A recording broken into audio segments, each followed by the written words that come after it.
Okay, I'm going to move into talking a little bit about fathering boys. And to do this, I want to start by playing a little clip.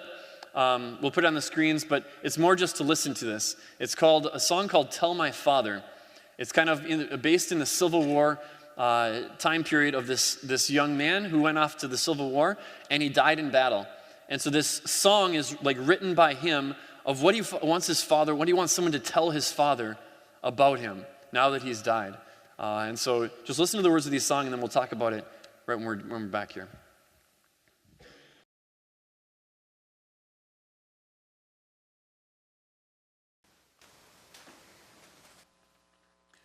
Okay, so that clip is called Tell My Father.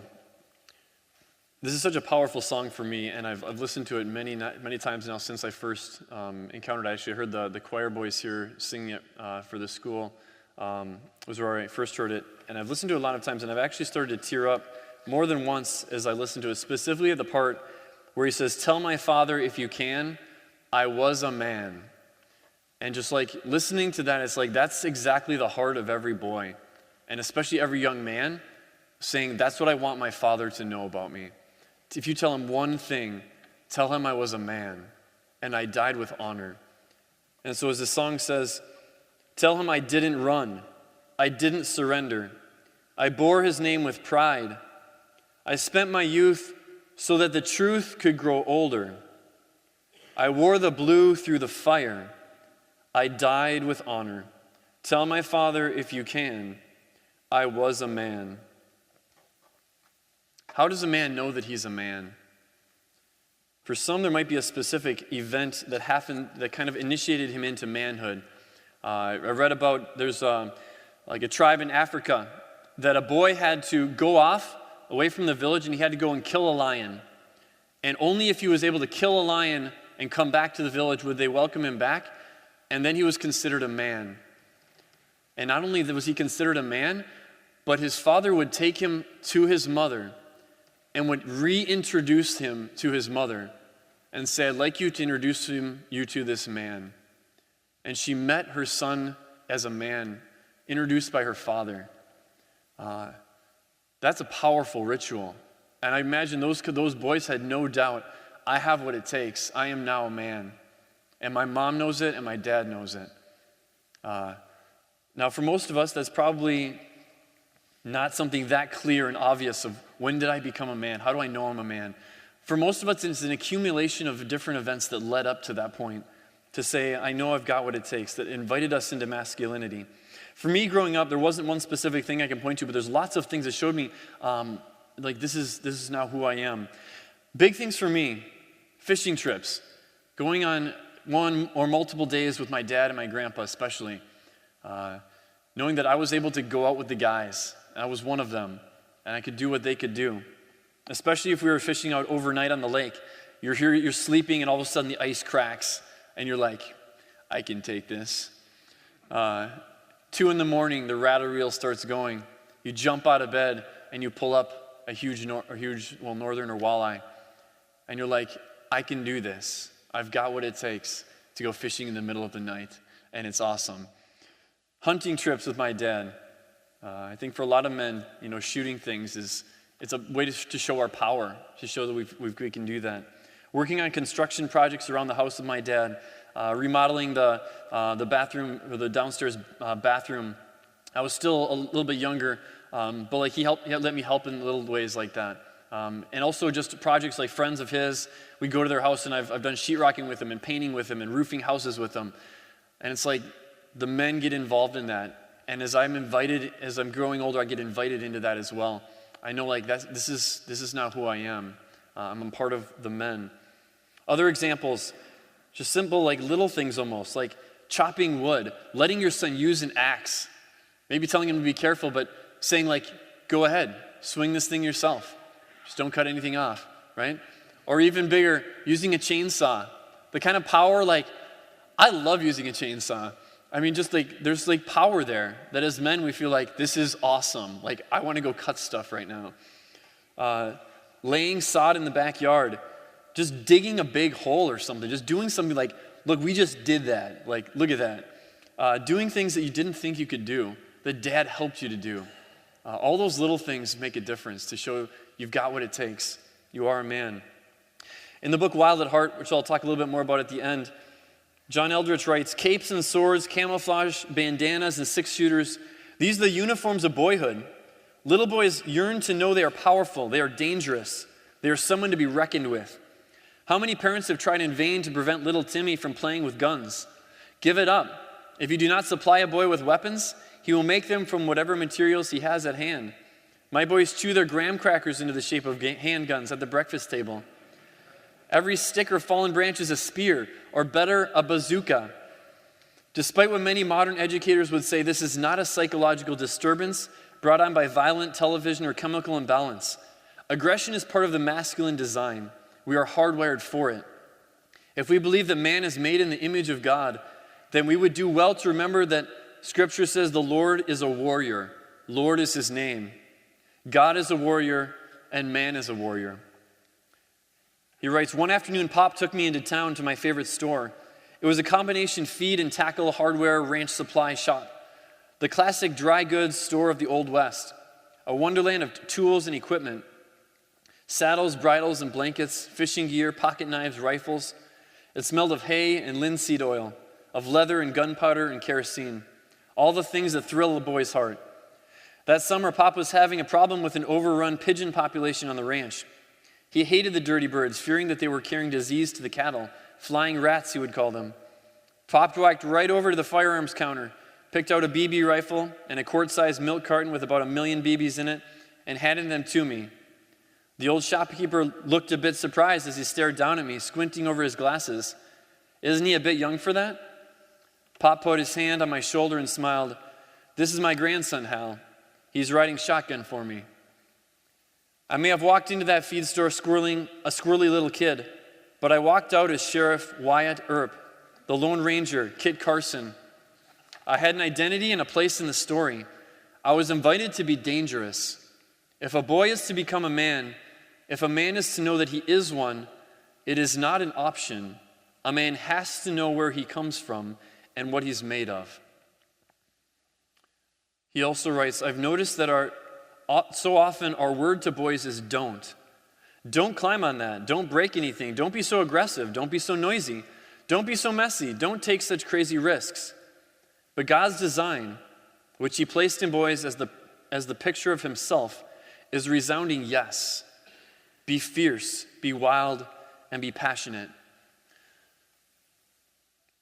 Just an example that came to mind of thinking about how does a father show his son in little ways. We kind of gave some bigger ways, but even in little ways, you can affirm your sons. I have a good friend that I was walking in the backyard with him and his boys, and one of his I think it might have been his youngest son, he, as we were walking by this tree, he picked up a stick and he reached up and he whacked the bottom branch with this stick that he was holding. And he's like, look, Dad. He's whacking the tree. And his dad turned around and he's like, oh, good, great, nice job. And it just struck me and then just that moment passed and we just kept walking. And the kids put the stick down and we just kept walking. But that thought couldn't leave me. I realized what had happened in that moment is he affirmed in just a very tiny way what his son did. He could have turned around and be like, stupid kid, it's a branch, stop hitting the tree, right? He could have done that. But instead he affirmed him in that little tiny way. The boy's look, Dad, I've got what it takes to hit the tree with a stick. And he said, good job, son, way to go. I can see that you can do that. It's little tiny moments like that we have to take advantage of as fathers and affirm our sons and that they do have what it takes. Affirmation can go a long way. There's an old adage, tell someone he's brave and you make him brave. Now sometimes that makes them kind of take too many risks, but telling your sons yeah, you can do this. Maybe you want him to help with a project or something and he's like, I don't know, Dad, I don't think I can do this. That seems too tough. Come on, son, you can do this. I'm right behind you. And just building him up. Showing affection for your sons is also important. A parishioner here actually told me that he's only been hugged once in his life by his father. And that was the day his father told him that he was getting a divorce. I heard another story of a man who, when he was 4 years old, he tried to kiss his father goodnight. And his father shunned him and said, "Son, we don't do that." And he went to bed crying. And now today he's totally unaffectionate with his wife and children because his father taught him, "That's not what we do, son." Man, you've got to be affectionate with your children. You've got to touch them. You've got to hug them. You've got to be willing to kiss them. Maybe not when they're like really older teenagers. They might not go for that too much. But you still need to touch them. You still need to show them affection. Dads, be involved also. Involve your sons in what you do. Teach them a trade, how to work. Let them come to work with you. Every day, I think there's like a particular day, it's like bring your child to work day or something like that, right? Really want you to think about doing that. In this, James Stenson writes in his book, he says, consistently one of the most favorite activities for children is visiting where dad works. The kids see other adults, his coworkers, show friendly esteem for him. They form a more tactile sense of his power, the place where he does important things. They form greater respect for him as a powerful man, and they grow proud of him because they see where he works and how he does this every day for his family. That's actually a powerful thing. My dad, he never did bring me to work. I asked him maybe once to bring me to work one day. I was like, "Dad, it's like bring your kid to work day." And maybe it was partly because I didn't want to go to school, but I think mostly it was because I wanted him to bring me to work. And he said, "You're going to get bored at work, and so I'm not going to do that." Granted, I visited his work several times with him at different times, but I wanted to spend a special day like watching Dad, and I never had that opportunity. But I want you guys to consider that. Like, if that's practical, even if they might get bored, like, I don't know, bring them there for an hour. Work something out so they can see you working. Boys don't see their dads working much anymore. Like I said earlier, they see them at home relaxing. But that's all that we're teaching boys is teaching them how to relax. We've got to teach them that most of life is actually working hard. A friend of mine, he teaches his boys not only how to work, he's a carpenter, or he's a construction guy, and he lets his boys work with him sometimes. They know how to fix stuff. And he kind of gave him free rein to work on stuff. And one of his sons built a go-kart. He helps him with it, but he really gives him he just says, "Son, go ahead and do it. And I'll help you. I'll give you the tools you need. But be creative and do this kind of manual labor, do some work." My dad always expected me to act responsibly as an adult, including that he would make sure we did the job right. We didn't cut corners. Seeing that in my dad really helped me to form that in myself, learning that that's what real men do, is they don't cut corners. They do the job right. Now, there's a thing called the father wound that I want to talk about for a second. John Eldredge writes about it this way: in order to understand how a man receives a wound, you must understand the central truth of a boy's journey to manhood. Masculinity is bestowed. A boy learns who he is and what he's got from a man or the company of men. He cannot learn it from any other place. He cannot learn it from other boys, and he cannot learn it from the world of women. The plan from the beginning of time was that the father would lay the foundation of a young boy's heart and pass on to him that essential knowledge and confidence in his strength. Dad would be the first man in his life and forever the most important man. Above all, he would answer the question for his son and give him his name. Throughout history of man given us in Scripture, it is the father who gives the blessing and thereby names the son. He writes a story. Dave remembers the day the wound came. His parents were having the argument in the kitchen, and his father was verbally abusing his mother. Dave took his mom's side, and his father exploded. "I don't remember all that was said," he wrote, "but I do remember his last words. 'You are such a mama's boy,' he yelled at me. Then he walked out."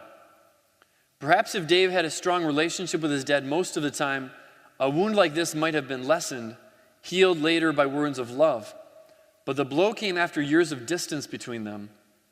Dave's father was often gone from morning until night with his own business, and so they rarely spent time together. What is more, Dave felt a lingering disappointment from his dad. He wasn't a star athlete, which he knew his dad highly valued. He had a spiritual hunger and often attended church, which his dad did not value. And so those words fell like a final blow, a death sentence. Men, you've got to build up and affirm your sons.